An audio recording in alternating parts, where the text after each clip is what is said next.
actors need to be extremely specific about the type of careers that they want to lead, so that then they can be honest with themselves about the work that is necessary, so that then they can figure out or make an educated decision of, are you willing to do that work?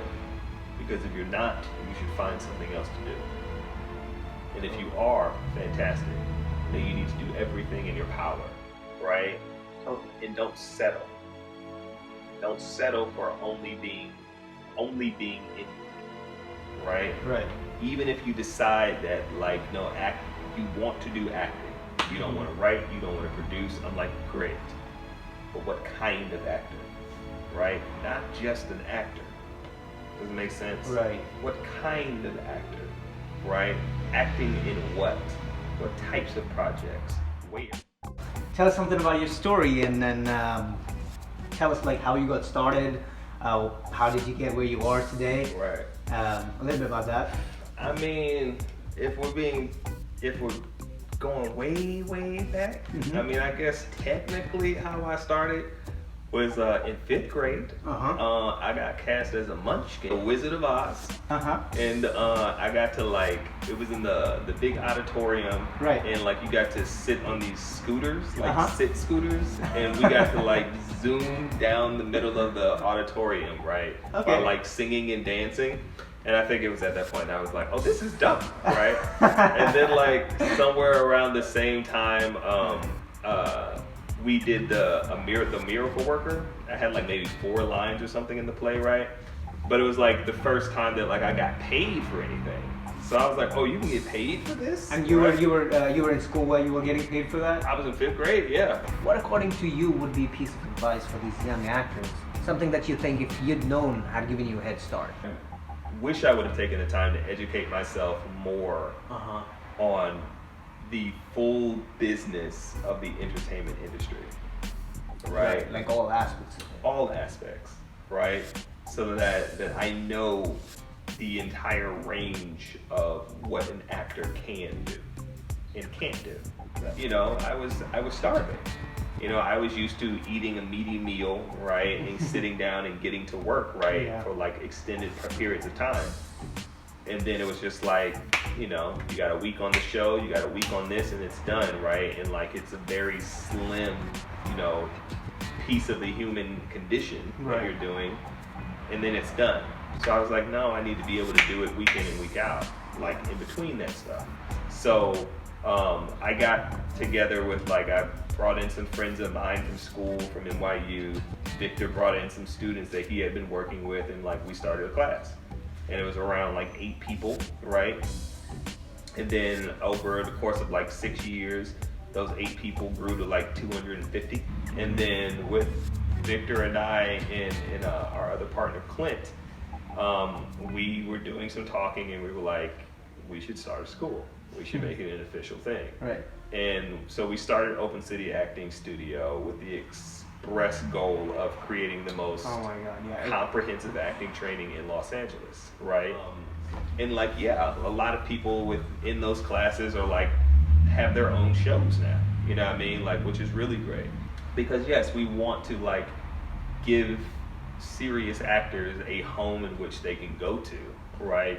Where they can actually push themselves and be surrounded by a supportive community of actors who take it as seriously as they do, right? And, you know, where you always will be fed. So that if you do have the goal of, you know, if your goals are up here, right, then you need to be surrounded by a community.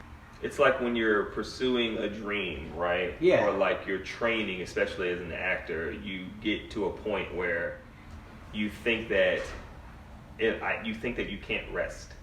Right? Because you gotta be on this. I gotta stay on the grind. And like, but it's like you don't realize that, like, as an artist, right, you are a sensitive being, but also you're human. So it's like you need to also find the time to give back to you, right, in a way that's going to help you to recharge, right? And it's also going to remind you that it can't all be about work, because then you run the risk of burning yourself out. Right. I don't feel that it's sustainable or fair to yourself to to say for yourself that like the only way that I can prove myself and thus prove that this was worth it, right, is when I book.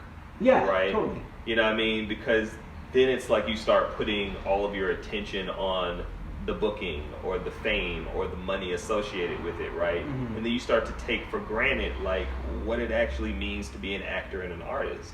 You start to take for granted like the training that you are doing, mm-hmm. right? The new lessons that you are learning, right? The plays that you're watching, right? Learning from other people, studying actors, watching shows, going to theater. Does it make sense?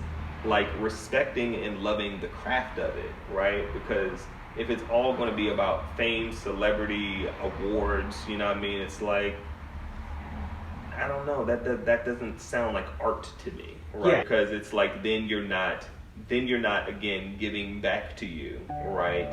And then you're not feeding the part of you, right, that was like the little child in you that wanted to be an actor in the first place. Which is why, yeah, because I feel like so many people, if they know how to compartmentalize things already, I feel like there's a lot more efficient that they can be in their process.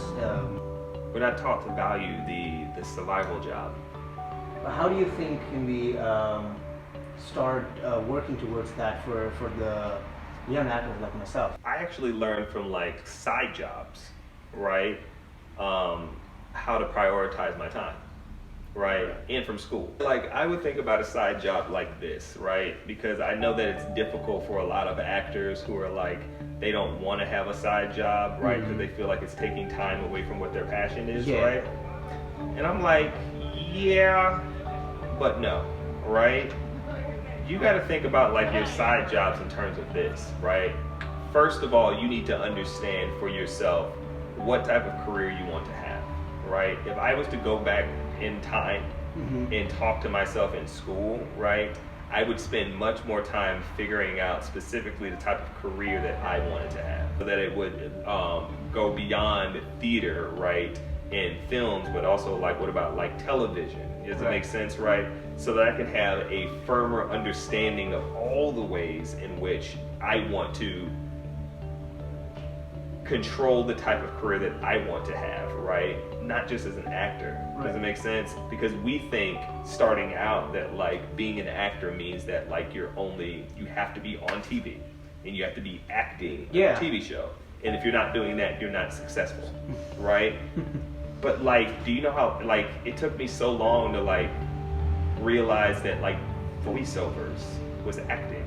It's my understanding that only about 5% of actors like in this profession are working actors. About 1% of them, right, are these like celebrities. Does it make sense, right?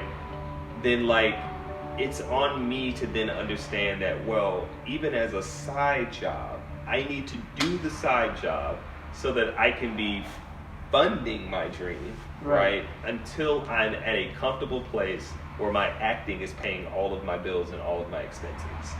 So like I wouldn't look at a side job as being like, well, oh my God, I don't want to do that. Because at the end of the day, it's contributing towards. You need it.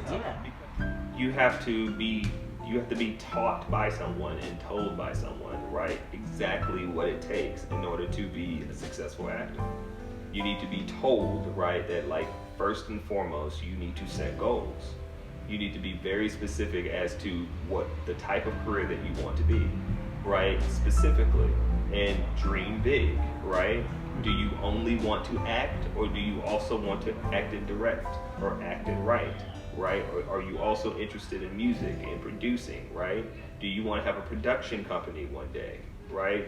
It's important for you to know these things now, so that then you can begin to make choices, right, that are going to help you to achieve that goal year by year, month by month, day by day.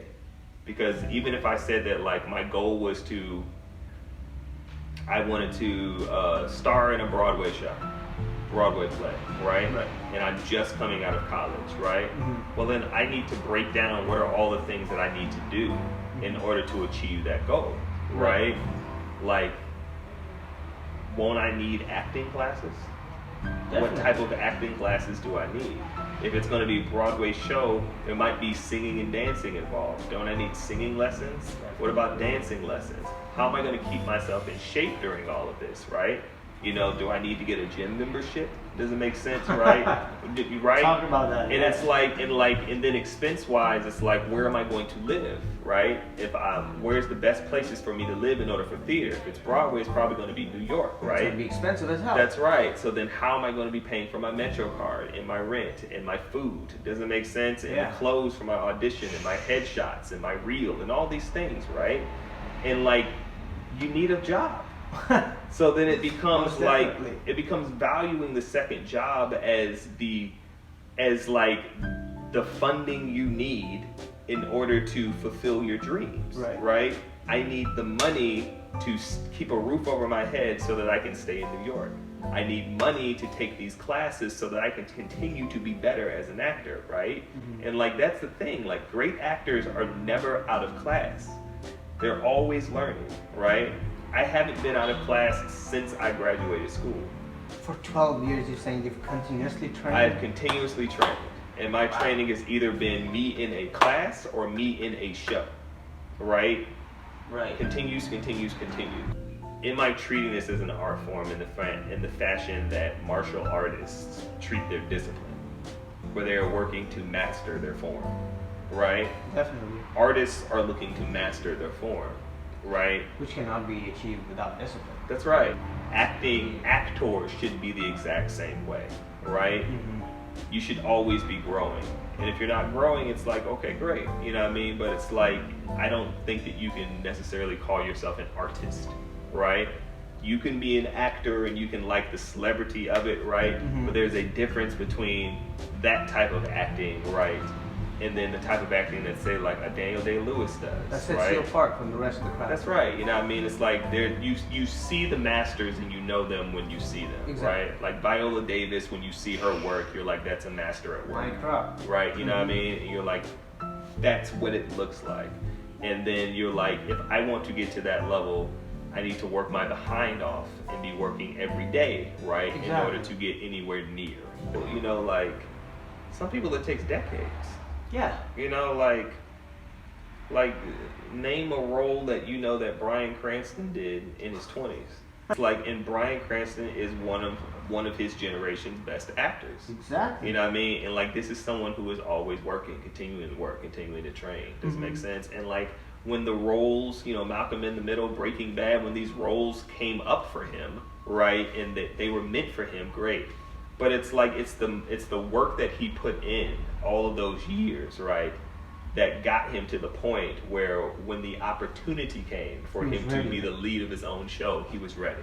He was prepared. Right. And now you look at him now and it's like, what is he doing now? Yeah, he still acts, right? But now he's like executive producing his own shows. It's been an honor speaking to you, man. It's been an honor too, and I would love to go to India and teach at work. Indian sweets are waiting for you, man. Yeah. shout out to brother. Yeah, what up, bro?